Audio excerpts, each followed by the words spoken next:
All right, cool. So welcome to our PR critique, our final one of this cohort for now, but although some of y'all may get to see more PR critiques starting next week. So super excited to continue forward with some of you and super sad to see some of you go. But this is an app that is a really cool tool for young, like youth age, elementary school aged learners to learn reading and writing comprehension, right? And what it does is it actually uses machine computer vision, right, to analyze text and drawings and to assign scores and stuff to the learners. And it's kind of gamified system for learning how to read and write and learning comprehension or reading comprehension as well. So here is a pull request that was submitted recently. That it looks like might still be a little bit of a work in progress, but we're going to go through it. So again, the first things that I'm looking for, this is my favorite kind of pull requests in case you didn't already catch that. We'll see from the files changed.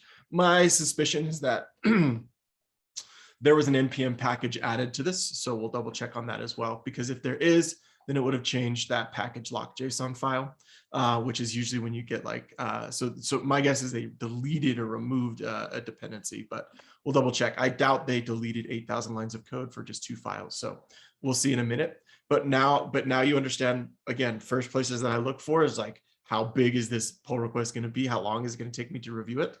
And then like, how many files am I actually going to have to poke around through? So 2 files, lots of code removed and only a little bit added.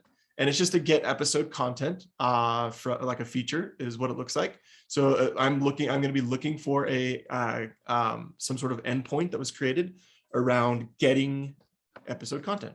It's going to be pretty straightforward. Don't really know what this is. Looks like a typo. So not really sure if that's just placeholder or something.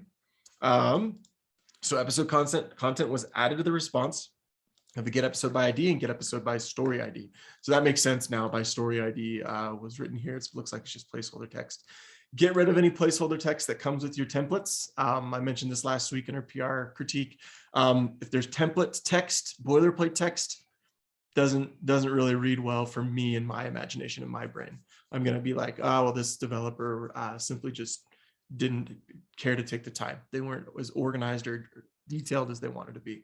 Not a huge deal, but some people may see it as a huge deal, which is why I like to call attention to it here. But yeah, my ADHD brain's like, why are they asking me questions when I just want to know what the answers are to these questions? Content was added to the episode table, but it wasn't added to the queries. Okay, there's interesting there. User stories at 4, they linked their Trello board. I'm not going to go there. Any relevant links or story images, again, that's boilerplate. And I see some screenshots in the Loom video and things like that. Okay, so the type of change, it was also a bug fix and a new feature, complete but not tested. Interesting that it was a bug fix and a feature when it was called a feature. So we'll have to look at that. These are, again, not docking points or anything major, but like I'm trying to figure out what was done here. From the description, that's the first place to start, and then we can kind of go back and forth with our conversation. It looks like there was somebody approved these changes, but there's a good catch. So I'm curious what that was. Looks to me, seems like oversight on my end that they created their original PR and forgot to do this. Seems like an oversight on my end when I created that original PR and forgot to do this. Yeah, I'm not sure. 8,000 lines of code deleted from the package log. Is this supposed to be part of your commit? If not, so please rebase. Okay, good catch. I didn't even see that. It would be if they deleted. Can approve do. Okay, so we are blocked. So this is good. This is actually kind of a good work in progress. Our release manager for the part-time team went over and was like, hey, what was removed here? So that we could actually kind of distinguish that.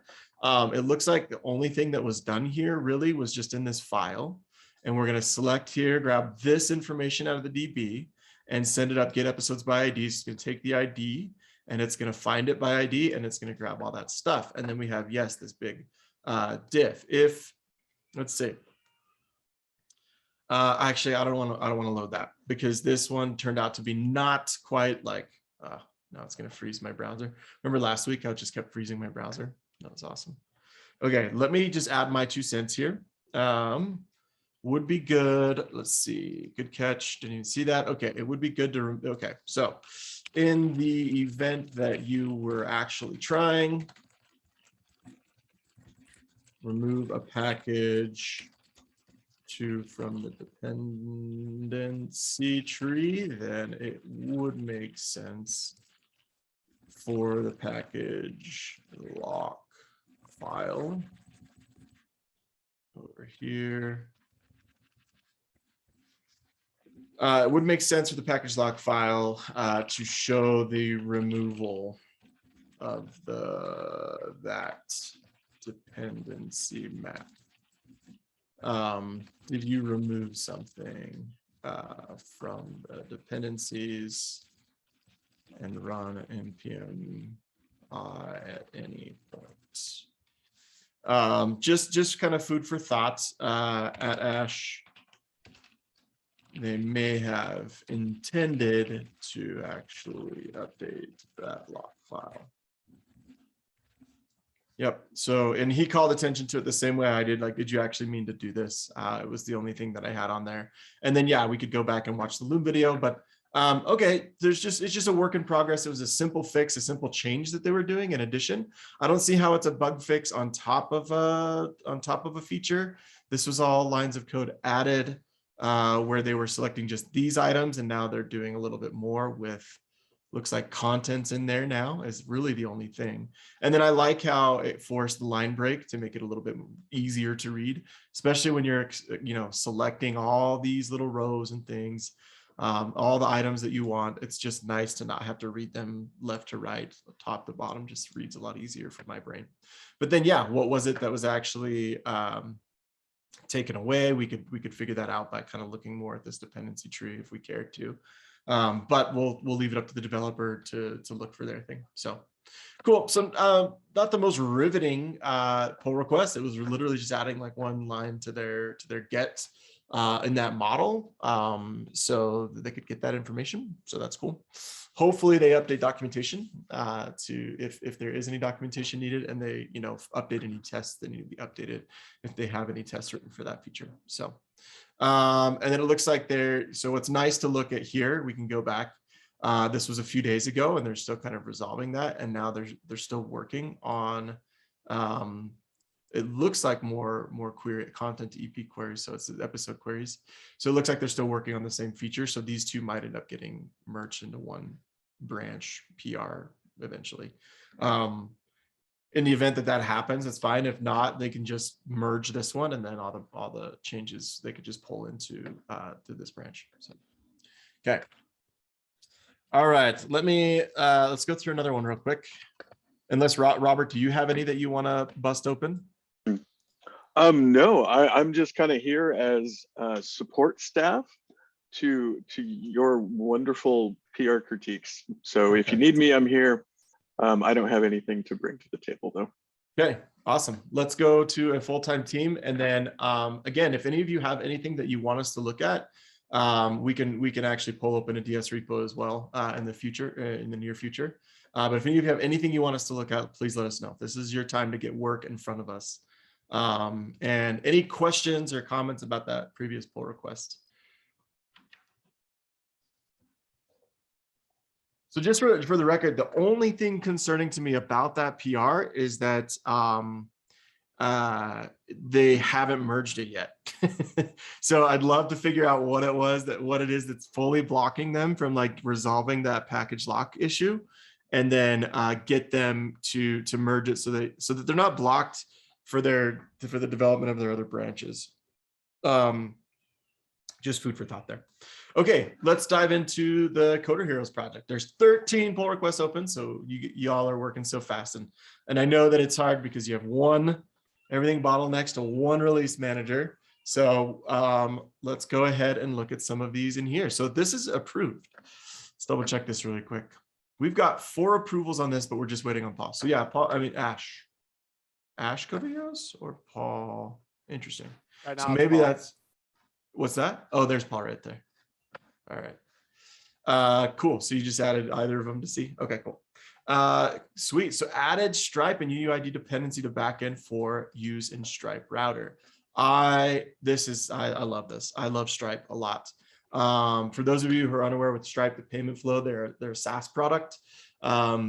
Basically, they are a product for developers to build in an entire e-commerce or like a merchant checkout flow into your app, amongst a variety of other things. They're doing so many different things with Stripe these days. Really, really cool company to pay attention to. They're still private, but pay attention to them in the next few years. They're just awesome. Stripe, basically, we're integrating them so that there's a payment flow here in this application, so that we don't have to build it ourselves. We integrate with their API, their software developer kit, right? And we make sure that we have all of the components put together the proper way, including if there's any embedded items. So what it does is it offloads all of the merchant and exchange of credit card information, very sensitive information, right? It offloads it all to Stripe so that you don't have to worry about it as a developer. Any security flaws or issues, it's on them as a team. It's not on you and your organization, right? And they're pretty dang bulletproof. They're like the gold standard in terms of like payment processing and things like that for software developers. So if you're ever building an e-commerce site from scratch, look into Stripe, or if you need some sort of like payment flow. What it does, you take a credit card, it'll go up and it'll just do a quick verification of that credit card for you for a payment, whether it be set up on a subscription flow or just a one-time payment. And then it exchanges that payment transaction for a token that you store on your side.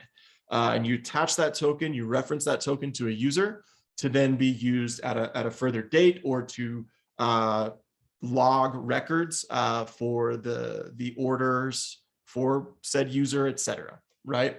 They handle everything with taxes, and taxes are weird depending on state by state. But if you're ever thinking about all these products, these tools, and these software that you use in your everyday life, and it's like, how would I go and develop and build that thing? Well, Stripe is like insert for all things checkout, finance, processing in that flow. So we use it. It's a standard here in labs when and if a stakeholder ever needs us to put together a payment flow. So great volume here. We have a solid, $160 lines of code added, a couple removed. So this is great. We're adding a new feature here. I'm we have pretty two. sure a Sorry? bunch of those are package lock. Really? I'm pretty sure a bunch of, Oh, well, you a can couple of check. them? It just adds It was two literally just dependencies. this thing. Okay, so let's go back. I want to look more at like code. That's actually, if this is just package lock stuff, let's see. Okay. It adds two dependencies to the package.json is the only significant change. Push to commit and reference merge pull request. So this was merged. Merge pull request. Oh, because they're doing header. Okay, so I won't get in the way, but this looks like it's ready to just rip. So it looks like we're good to merge it, but I don't want to get in the way of like Paul and Ash's flow. So, but yeah, awesome, cool. Just easy npm install is what that was. Okay, I want to see, are you doing, is there anything with Stripe that's been done? I don't believe so. Okay, it was just adding it, getting it ready. Okay, cool. Let's see here. Well, you could see that the pull request under it that has changes requested where the person is no longer like with us, tried to implement some sort of payment with Stripe. Interesting. Okay, so let's see. This is just 41 lines added. A couple of things. We've got payment here now. Implementation. Okay, so easy UUID. Cool. It's a post straight up to payment, and that's going to go to Stripe. Stripe comes in here. This is with your Stripe key. Great. Create, and so you're going to create a customer. Then, so interesting. And then these are your charges. So, and you do it all in like a test environment to set up at first. Okay, this is simple. But the interesting thing here is like, how do I know who this customer is? I guess it's mapped by email. We could figure that out later. But yeah, that's work that was going to be done. Okay, so outdated work. We can figure that one out later. Let's move on to a different PR. Cool. Thank you for calling attention to that. And sorry if I didn't hear you the first time you came through here and spoke up. Okay, so another one, owner authorization created, implemented. Awesome. Great. So owner authorization. Don't merge until all the roles table has been added and merged. Okay, so that's great. That's good. Good to know. Requires the roles table PR to be merged before this works. Some put and delete endpoints now require you to either be the owner or be an admin of higher role than an owner. Okay, cool. So I'm going to be looking at this middleware. It looks like 170 lines removed, 208 added. So this is going to be great. We've got an issue here linked out. Most of the boilerplate stuff, I mean, all of it's removed. So it's all just good instructions on what we need to do. Videos coming soon. Okay, so there's a bug fix. We can remove these ones. It's also a new feature. Interesting. I want to see how it's both. Those are the things that just like get in the way of my mind, right? Commits look good. Added. Okay, edits to an implementation of the admin router, implemented owner authorization into class instance router. Okay. Interested to see what that looks like. Interesting. Okay, instructor and owner implemented parent router. Okay, these are all great. This is a whole story. If I really wanted to dissect and understand, could figure out how Daniel got from A to Z with these commits. So this is awesome. This is textbook commits here. Fantastic is going to make things so much more simple. Good explanation, good amounts of commits. But try to make the commit messages present tense. That's fine. It's nitpicky, Mark. It's totally you're right, because I say that all the time. I like it. It really is, unless we have a standard and a convention, it's not going to be like right or wrong one way or another. And it's just that's my 2 cents that I say this commit does this thing. That's what I like about it. Changes are approved, but now we have some merge conflicts. So I have a feeling we're going to have a lot of merge conflicts as we get all of these things put together. 10 files here. So, and one of them is the README. So it looks like we have removed some docs. So we updated the docs to at least, or is this an addition? This looks like it's a removal. So yeah, so that's great. Okay, so now we have some new middleware that we're plugging in and piping through where we need it. And we're going to add that middleware here. So instead of having just ID auth, or so there's a put by ID to the address, just auth required, check admin exists, and then go to your route handler. We're going to go owner authorization before. We're defaulting to admin here. So this will always be admin on. You should check the owner authorization before checking to see what the field means. Sure. Yep. You're totally right. That's the exact next place I was going to go. Thank you. This is great. So, and then we go and anything else here. So update admin awaits admin proof. That was already in there. So we are good to go. Everything else is just there. We're literally just plugging in the middleware here. And then it broke the line. So this is great. Okay, so now router delete, we add it there too. So it's going to be on delete and on put, which is probably what you want. We probably want to figure out this. This is not something we want to get in the habit of doing, is adding one-off disabling of ESLint. I know it wasn't added by this developer, but because it's now in here, I call attention to that when I need to. Okay. Instantializing the middleware, adding it into the instances router, okay, and then pulling it in through here, check class instances. When we're saying class, we're not,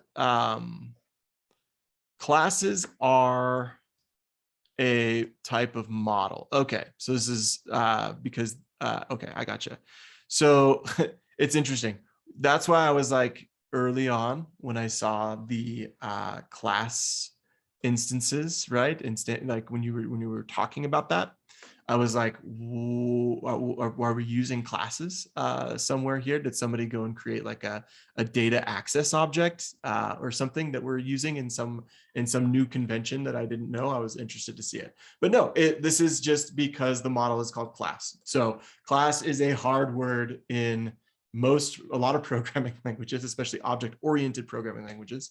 And because there's the class keyword in JavaScript, that's where my head was at. So, but it's class as like a school class, just so everyone's aware. Now you understand why my brain was doing a backflip on that one. Okay, and then we're plugging in this middleware here into this route. Let's see, auth required. I'd have to open up these lines to see exactly. Oh, it's a router put. Okay. So put on this one, great. And then on to the delete. Okay. So be able to in order to update classes or instance, what did we call those? Classes or what was this one called? Admin. Okay, so admin in here. We need to have a certain level of access privileges. And in that case, in this original case, we are making sure that it is admin. So we're going to go check on that. Cool. Now back down in the instructor middleware. Let's double check this. So find by now. Why did this up? Oh, because it was find by ID. Now it's just find by because you could use either ID or something else. It So was a that's- bug that I'd programmed in a previous pull request that I realized wasn't going to work properly. So I just fixed something that was broken earlier. Awesome. Okay, cool. And it's just kind of making this more general. So is it always going to be by ID? Is it now going to be by something else as well? Well, I thought that find by ID was going to find the user by their profile ID, but it was going to find by Okta ID. And I can't work with that. So I did find by and then did it by profile ID. Awesome. Food for thought. I want to follow back on that because Okta ID and the profile ID should be the same thing. Right? I believe the reason we might not be doing that is in case children don't have their own Okta ID. Oh, correct. Yes, that's totally right. Because they wouldn't. So yeah, yep, that's totally right. I forgot about that data model. Now in my head, I think that every profile, because profiles are now different, right? Because profile for the way that I had set it up originally was set up so that a profile was mapped up to a user. But in the case, so for those who are unaware, in the case of this application, they have an account and multiple profiles for that account. So you have a parent and a child in that account in some shape or another. And we're still, we're cruising, but we're still trying to figure that out a little bit. At least my brain is. Maybe y'all. Yeah, figured it out. there's a lot of things we need to do, and it's not easy. Yep, it's definitely not, especially with the shape of the original data that we handed to you with the scaffolding, because it's going to be very different than how other things are handled. So, so yeah, that's good. This is good. Anytime you're being more generic to it, that's great. So yeah, we really should have something to the effect in this data, like in this schema, we should have something to the effect of like, so here's your Okta user. It's got an awesome ID. And then that's how we're like source of truthing everybody who has an account, right? Then there should be like an account that has like profiles, right? That have references to it. But that's, I think we're building towards this, or we might have already even have achieved that, but there's going to be a lot of overhaul to it. So for those of you in the other application, if you could imagine what that would be like, given the data model that you were given for like the shape and the schema of the data for your apps, big headache to go and refactor some of the way that we put stuff together. So that's in light a part of all of this. So this is great work. But yeah, I do love that now you have an option. It could either be on the params or on the body, which is fantastic, right? So I think that's great. Makes it a little bit more robust and reusable. So especially because accounts are weird. Okay, so let's keep going. Await, find by, and then profile ID, great. And find by was what you changed the model to be. Okay, cool. Okay, again, another instantiation of owner authorization. And then we are going to plug that through. So this is instructor router. Okay. So in here, we now have auth required, check instructor exists. Awesome. So if they do exist, then we run into this middleware. Otherwise, we probably error out over there, which is great. And we would never make it here so yeah. And then moving forward, router get check if owner exists as well. Okay, awesome. And then a big update to this put. The biggest thing is just adding this in here and this in here. So you added 2 of those, and then everything else. Let's see. So rec and res. I'm just trying to do like a quick pass by here to see if there's anything major You did refactor this well. So this is looking a little bit better. So let's double check. Or maybe, no, wait, it'd be up here. Okay, so rec.body instructor. If they exist, then we grab their ID as an instructor and instructor's update. Find by instructor ID, instructor ID, then instructor's update instructor. Awesome. And you're calling that with the proper whatever it needs there. This is all just work that was already in there. You're just adding middleware. This is great. Deleting, adding middleware to be able to do so, and check instructor exists. And then catch. I'm not sure if there's like, this usually indicates that there's something interesting with some line breaks and stuff here. I wonder if we ran like a lint fix, if any of this stuff would remove itself. I'm not really sure what this is indicating, like some tabs, I think. So maybe just a little cleanup. I'm using VS Code. VS Code should convert everything to spaces, so I don't understand why it would be saying anything. Yeah, if there's nothing, it's weird just because it's highlighting it. So if this is nothing, please ignore my comment. That's all I'm going to say right there. So if it's like, if it really is, if you take a look at it and it's not anything to be worried about, you could run a manual lint fix just to see if it's like going to go in format. But it's interesting that it is highlighting it, which is that's the only reason I'm calling it out. So cool. All right, now the pièce de résistance, the middleware we've been looking at this whole time. So middleware in Node Express, it's just a single, one-off function that takes you through one flow. And if that flow is good, you move into the next middleware. Otherwise, you return a response back to the client saying they actually don't have permission in this case because it's a 401. Love the use of JSON. It's just an explicit call method that you can use instead of using res.send that's on the response object. You can do res.send and then it'll automatically make sure that it's serializing everything to JSON in the response. So it's just kind of a call it semantic way of saying res.send, but you're just saying JSON. Okay, so we are looking at to see if rec key. So key is going to be here. Oh, so that's admin, right? Is this become the admin string? Yeah, in the case of the admin router. Beautiful. Okay. So owner authorization, if it's here, then it equals ID, or we are saying the role ID it has more permissions than the other. So this is anyone with permissions 3 and above. So they've obviously. No, that's 2 or 1. Oh, You sorry, can't less be a than 3. Yep, my bad. Which is super admin and admin, to clarify. Okay, so less than 3. I'm sorry, I was reading it backwards. You're right.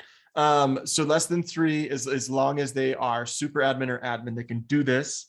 And so hard requirement here with some other values. So let's take a look at this really quick. So role ID and then rect key to role ID. Okay, cool. I gotcha. So in case, in case it exists or 3. Cool. Yep, that makes sense. My head found the logic. I don't know if I could talk through that logic.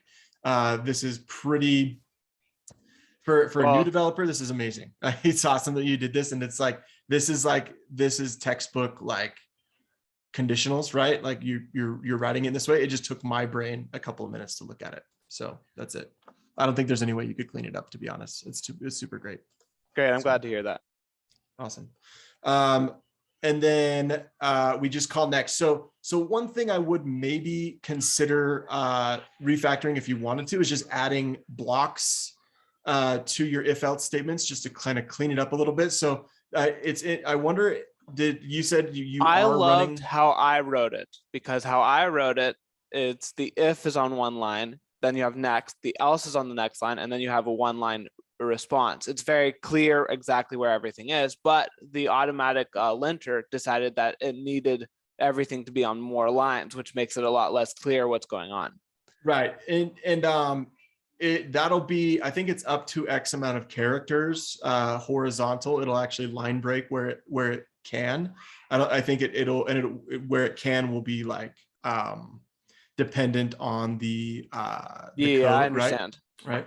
So, but if you had, I wonder what it would look like, just in case, just a stylistic thing, if you just included the curly braces around your if and your else blocks, just to see what it looks like, see if it does run more clear. That'll be a stylistic preference. This screams, I'm an experienced developer and I know what I'm doing, which is why I'm not going to like force you to go one way or another. But food for thought, you could put it in those blocks. I always do, just because I write really naive, simple like code that just comes straight out of like, I don't know, Mozilla documentation. So I always put my curly braces in my if else blocks. So cool. Fair enough. Awesome. I don't like the extra empty lines. Oh, yeah. Sorry, two people Yeah. talking there. Did somebody uncomment or unmute on accident? Sorry, you were saying, Dan, or who was that was talking? I don't like the extra empty lines. Gotcha. Yeah. So yeah, maybe try it with the blocks, see how it goes. So great. They're very standard middleware. All we're doing is literally just checking if this person is admin or super admin. And this is how the shape of the data looks like to be able to do that. We can either grab it off of here because our other middleware will put it on the rec profile object for us. And then, or it will be required to be passed in. So it's great. I think you misunderstand. Rec.profile is the user that's logged in. Correct. Rec key is the user that's being affected, the owner of the thing. It's either their account or their class that they made or something along those lines. So if the user that's being affected is also the user that's logged in, you're good to go. That's the first conditional. Otherwise, if you are a user that's an admin or a super admin of higher privileges, then you can do it as well, even though you're not the actual owner of the thing. It's because you're an admin or super admin of higher privileges than the person who's being affected. Right. That's what this is. That's how I interpreted it. So I apologize if the way that I stated it was not the way that you interpret it. Yeah, That's I may exactly have how I'm reading misunderstood this. you. Yeah, you're Great. good. But yes, so yeah. So and then Rose, you rose your hand. I was just going to clarify because it did seem similar to a different piece of middleware that we have, but I think I get it now. Awesome. So the clarification that Daniel just provided helped answer your question. Is that what you're saying? Yeah. Beautiful. Okay. Cool. And then we are going to plug it into the parent router as well. Plug it in. We're kind of putting it there. Let's see. Owner authorization. We added it here and then we changed parent ID to parent ID and then we're putting it on the delete. Okay, which would make sense because then For parents can- context of why I put parent ID and profile ID in a lot of those cases, changing the format that I was previously stating is that it was always taking in the parameter ID, and in one case it would ask for profile ID and the other case it would ask for parent ID, and it would always just take the parameter of ID, so it was unclear to someone reading the code. That's why I changed all those instances of taking in the parameter. I gotcha. Cool. Awesome. Great. This is fantastic. And then we've added a check profile exists. So was there a reason to do two full build outs of middleware? I guess this was already here. You just updated it. Check profile object is not the same as check profile Okay. exists. Check Okay, profile very object is payload checker.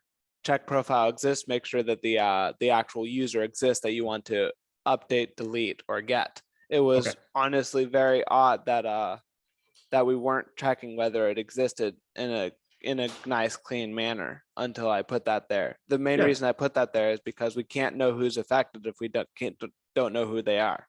So I check who they exist, and then I'm able to check if they're the owner. There you go. Okay, this is great. Yeah, and that's just going to be, we have to augment the models that we're given, right? Sometimes sometimes we deliver, and it's like we just deliver what we need to deliver. But now we have this. Okay, so plug into that. Okay, this is just a lot. So this is great. So just bear with me. And then we're going to plug it into this route, into the profile. Wait, which one? Check profile object. Okay, then you're going to plug it in at the kind of more global middleware to this profile middleware here. Great, awesome, great use of the pattern there. Cool. Let's see. All right, and then we're check profile exists true. Okay, cool. That's documentation, and then those added. Okay, so we are touching a lot of the app. Again, more of those formatting things. This just, we'll just look at it. We're touching a lot of the app, so I'm curious. No unit tests, right? Have you started writing any unit tests for any of this? I did not write tests for this. Okay, no problem. That's usually when you ship something of this magnitude. I know it's just middleware, but it's going to interface with so many different functionalities of the app. It'd be good to ship some tests when you get a chance. I know it's the end of the cohort, so something to leave behind for other developers. But this is great. There's a lot here, and I'm just trying to digest it all. So let's go, and I actually would approve this. I think it's ready to go. Just making sure that, because it's going to do a lot and interface with like everything in your app, I would just make sure it's all that you do as much manual testing as you can. And then Loom video on its way, hopefully soon, so that you can get it merged. So and there's some merge conflicts now, but that's going to be the case when there's a bunch of stagnant branches kind of just hanging out. So great stuff. Any questions, comments, further follow-up or anything like that?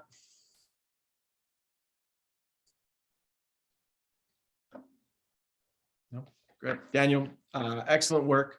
Way to get something that was absolutely required for your project to move forward through the finish line. And it's fantastic. Cool. I don't know how much time we have to start another one. We only have a couple minutes, like 14 minutes left. Robert, is there any DS pull requests that you want to go over, or DS students? Yeah, there's one in Underdog Devs DSA. Okay. You want to share, or do you want me? Adds function. No, you can go for it. Okay. I left quite a few notes on this one, and I approved it. So, yeah.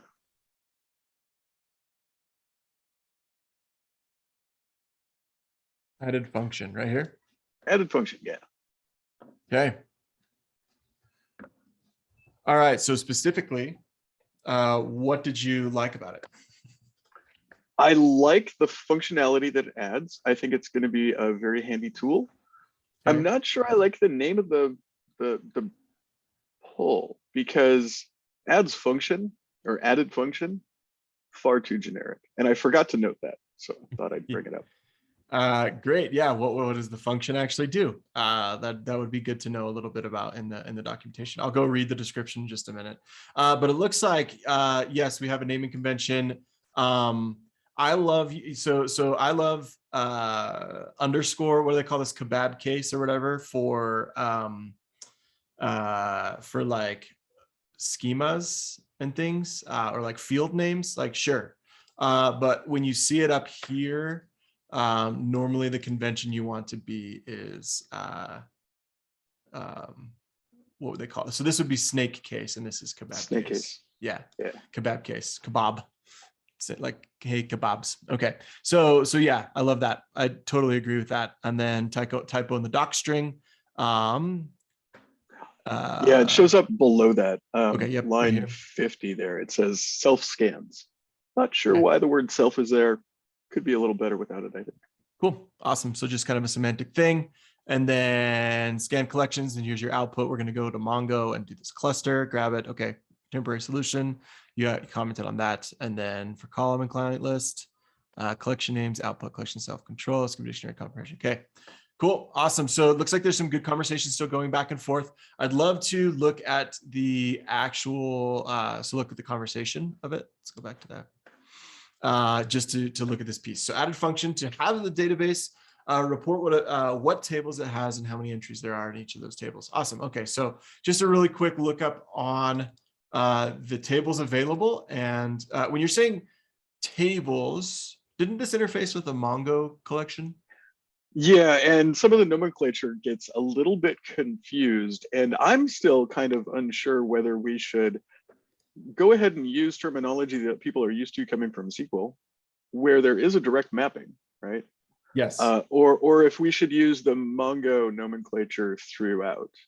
I mean, I'm only I don't asking about know. that because the semantic was there. It's like, Yeah, technically it's a collection, not a table, but it maps to what a table means in SQL. exactly. Yeah, same. Yeah. So, yep. For those of you who are unfamiliar, we call our data stored in a Mongo instance, we call them collections instead of tables, and they're just giant, awesome objects that you can play around with. And I love it. So it's cool. So just food for thought there. If you're switching, some gatekeeping senior would probably be like, well, did you know there are no tables in a NoSQL database? There is, like Robert just said, they mean the same thing on paper, but they're just organized differently. So collection is what you would call a table in collection is to Mongo what table is to SQL. Cool. Some added stuff here. I would love to just know a little bit more documentation. So I'm with you here on all this. I totally agree. There's a couple of things that you've commented on in the code, and then some things that I would love to see kind of cleaned up with a little bit more description on what's going on here. Added what function, what was the actual thing, where is, and again, leaning on the support from that rubric found in your engineering guides, where is the supporting documentation for what was changed and why, right? And that's what we're looking for, that level of detail. Okay. The other thing that I would recommend is to make sure that we identify everything that's added, because it's more than just a function that was added here. It was a function and an endpoint for And a REST route. API. Yep. I noticed that so too. Both. Okay. Yeah, I noticed that too. That's totally true. We need to make sure that we added, we implement the route, all the functionality of the route or something like that would be a little bit more descriptive. So cool. Awesome. And it looks like there's active conversation going back and forth. So this will get resolved. And yeah, the dictionary comprehension is really just a note. It could have been a dictionary comprehension. No action needs to be taken there. The other note that I had about the temporary solution, I really want that refactored eventually, because we don't want to repeat instantiating the Mongo client in many different places in slightly different forms when we could have one generic instance of it and use it over and over again. So we just need to make that a little more generic in order to be able to use it in slightly different forms throughout the code base. Okay, that's kind of what I meant there. Instead of interfacing with the Mongo, like the connection to the Mongo layer directly from here, you would have it more general and access it through different parts of the app there. Is that what you're saying? Like an architecture? Yeah. We'd have it instantiated just one abstraction level higher. Okay. So in a slightly more generic form, because right now it not only accesses the cluster directly, but it also then drills into that and accesses the collection. When we could back that off, right, and just look at the cluster, because this function in particular differs from all of the other ones that we have in that it's asking the cluster for data, not the collection. Awesome. Are you guys using a driver or like an ORM for Mongo? We are. Which one? Yeah, PyMongo. PyMongo. Okay, cool. Yeah, it's the de facto standard. Sure. Yeah, Mongoose is the node version of that, I'm sure. It's like the one that everybody uses. So they're really similar. Great. I love that nothing has been ever easier in my life than using Mongoose to interface with the database model. It's like awesome. So cool. All right, we could wax philosophical in this conversation about how much Robert and I love Mongo. And for a long time, you guys could hear a couple of fanboys kind of go to town on what we love about it. So this is great. And I think that's just a little cleanup and we're going to be good to go on this PR. So great stuff. I think we'll call it there for the day, unless you all have any other questions or answers or any other things you want critiqued. Okay. your stakeholders are thrilled. All of the meetings that we're having about like the direction in which these teams have taken these products have been just sung with praises. So you all did a fantastic job this month. And for those continuing forward, we're excited to keep you around to continue to do further work. You'll stay on the same product, so you can consider yourself like next week as a more senior on the team, right? You've now gotten some experience for those sticking around with the product, and you can help us onboard new developers on Monday. For those moving into job search full time, congratulations. I'm super happy to have gotten to work with you, at least in this small instance of our journey. Even though I missed a little bit of the early week and a half, I'm still glad that I got to spend so much time down in the trenches with this cohort. We've solved a lot of really cool problems. We've really reorganized some of the structure of some of the apps to really hit it home. And I think we're going to be delivering some of these in this quarter. Fingers crossed that we can get there. So love it. This is like the best part of my job, is watching you all do so well. So congratulations on everything you've done. And if you need anything at all, please let me know. And please don't be a stranger. When you get that awesome job offer, shoot me a DM. Let me know what it's all about. Again, if you're weighing startups versus corporate, DM me. I can give you a whole novel on what I have learned, and for better or worse as a developer at a startup. So otherwise, just keep me in mind. If I ever come looking for a job at your company, I can get a cool recommendation. So you're all amazing, and thank you again for all the hard work. We'll see you on the next time we do.